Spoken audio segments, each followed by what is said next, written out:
Bismillahirrahmanirrahim. Assalamualaikum warahmatullahi wabarakatuh. Alhamdulillah, salatu wassalamu ala rasulillah wa ala alihi wa sahbihi wa man tabi'ahum bi ihsan ila yaumil amma ba'du.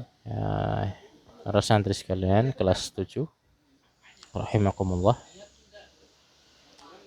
Alhamdulillah, pelajaran IPS sampai ke pertemuan 13, yaitu pengertian lembaga sosial.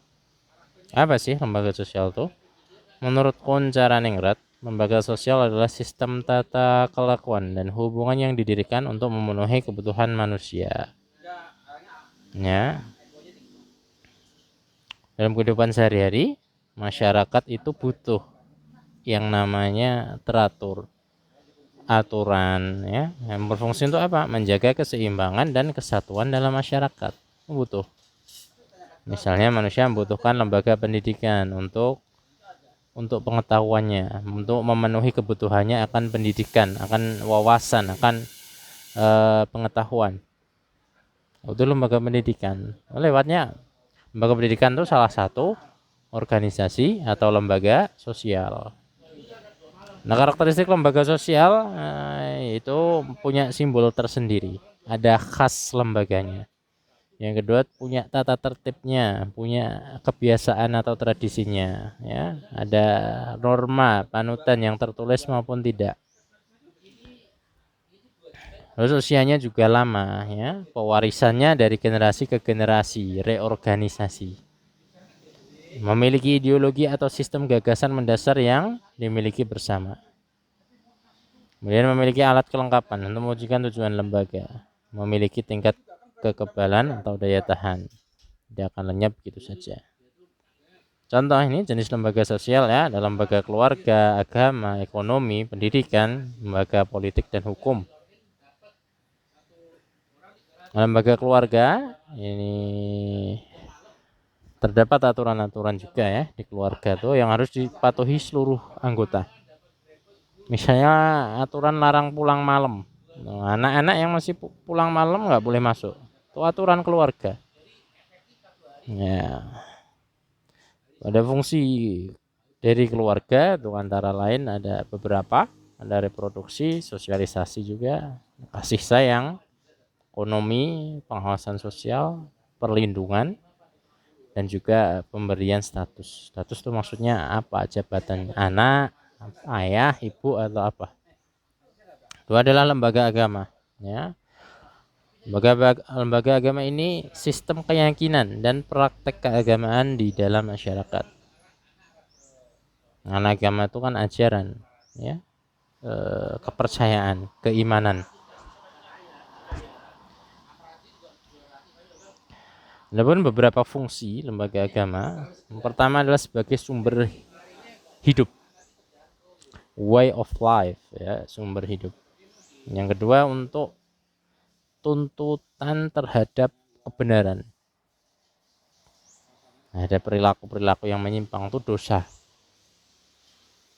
Ada yang benar-benar ya benar. Itu sebagai apa ya? Tuntutan kebenaran atau dalil, ya, dalil hujah. Kemudian ada pedoman keyakinan dan juga keberadaan. Keberadaan Tuhan maksudnya Allah Ta'ala. Nah, manusia itu butuh sosok super power yang melindunginya. Untuk apa? Agar manusia itu bersyukur. Dan itu adalah Allah Subhanahu wa taala. Dan yang lain, ya.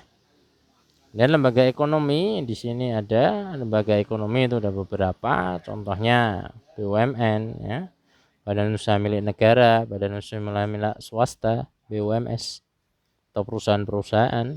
Ya. Lembaga ekonomi itu sebagai pedoman untuk pertukaran barang, juga untuk ketenaga kerjaan, dan juga pedoman untuk mendapatkan barang atau bahan baku, dan juga harga jualnya di pasaran. Yang keempat adalah lembaga pendidikan, ya. Lembaga yang bertanggung jawab atas terselenggaranya pendidikan di masyarakat. Lembaga pendidikan sangat penting untuk terus dipelihara oleh masyarakat karena fungsinya sangat penting. Adapun beberapa fungsi lembaga pendidikan, yang pertama adalah pendidikan memberi pengetahuan dan keterampilan.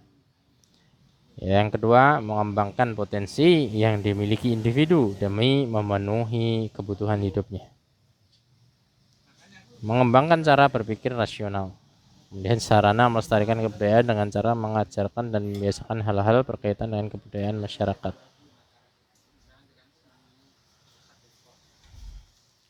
Itu lembaga pendidikan, ya. Ada pendidikan tuh jenis-jenisnya. Dan pendidikan formal, ya. Contohnya sekolah, pondok kita, ya, asrama. Ada juga pendidikan non formal, bimbel, kursus, itu kan belajar mereka pendidikan, tapi non formal. Terus ada pendidikan informal.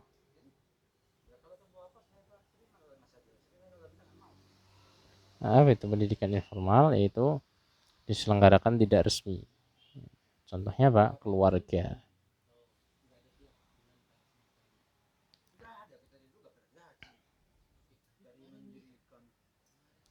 Lembaga politik dan hukum. Ini lembaga yang mengatur semua aktivitas yang berkaitan dengan pelaksanaan dan wewenang menyangkut kepentingan masyarakat nih. Contohnya kalau di Indonesia ya DPR, MPR, DPD, MK, MA, ya, Komisi Yudisial dan yang lainnya. Lembaga politik itu mengatur norma-norma tentang kekuasaan oleh undang-undang. Lembaga politik berfungsi sebagai pengontrol atas konflik yang terjadi, menyelenggarakan pelayanan kepada masyarakat. Sementara itu, fungsi lembaga hukum itu menegakkan keadilan dan mengatur masyarakat agar taat hukum. Ya, baik, tugasnya adalah halaman 73. Kita akhiri ya. Subhanakallahumma wa bihamdika, asyhadu an la ilaha illa anta, astaghfiruka wa atubu ilaik. Assalamualaikum warahmatullahi wabarakatuh.